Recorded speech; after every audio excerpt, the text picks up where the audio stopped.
Bienvenue à la communauté d'études quotidiennes de la Bible où nous allons étudier la leçon des jeunes et en titre quand Lucifer est devenu Satan. En ce jeudi 11 avril, on nous dit « c'en est fait de Lucifer ». Conformément à son caractère miséricordieux, le Créateur supporta longtemps la cabale de Lucifer. L'esprit de contradiction et de révolte n'avait jamais encore fait son apparition dans le ciel.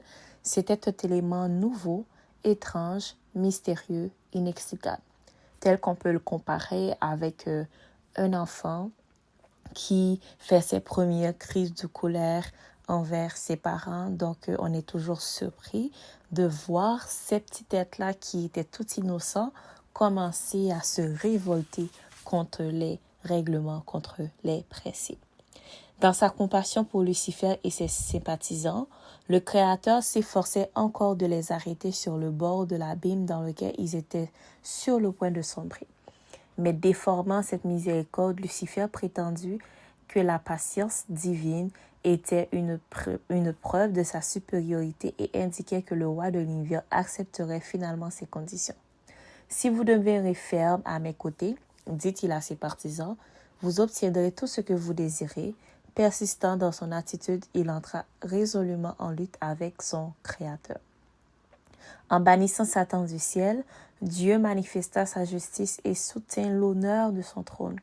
Mais quand, entraîné par la supercherie du grand apostat, l'homme eut péché, Dieu donna une preuve de son amour en livrant son Fils unique à la mort en faveur de l'espèce humaine.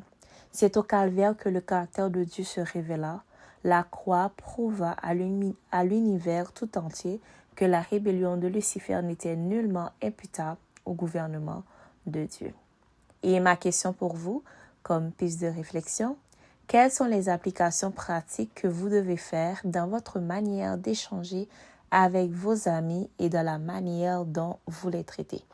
Quelles sont les applications pratiques que vous devez faire dans votre manière d'échanger avec vos ennemis et dans la manière dont vous les traitez? Une piste de réponse pour vous, une application pratique, ce serait premièrement de les traiter avec respect, de savoir que même si ce sont vos ennemis, sachant que Dieu nous demande d'aimer nos ennemis, mais nous devons prier Dieu pour eux, nous devons savoir qu'ils sont aussi des enfants de Dieu, nous devons les traiter avec respect et savoir que Dieu, il les aime aussi et qu'en tant que chrétiens, Dieu nous appelle à faire en sorte que ces personnes-là aussi puissent découvrir Dieu et entretenir une relation avec lui. C'était la leçon des jeunes où en ce jeudi, on nous disait que c'en est fait pour Satan. Donc, quand Lucifer est devenu Satan. Encore une fois, merci à vous qui prenez le temps de suivre la leçon des jeunes, tout en espérant que ces paroles vous ont touché droit au cœur et vous ont permis de réfléchir à certaines conditions de votre vie, toujours en priant que le Seigneur puisse continuer à vous guider et à vous donner le Saint-Esprit pour que vous puissiez comprendre ces paroles davantage. Encore une fois, merci à vous. Au revoir.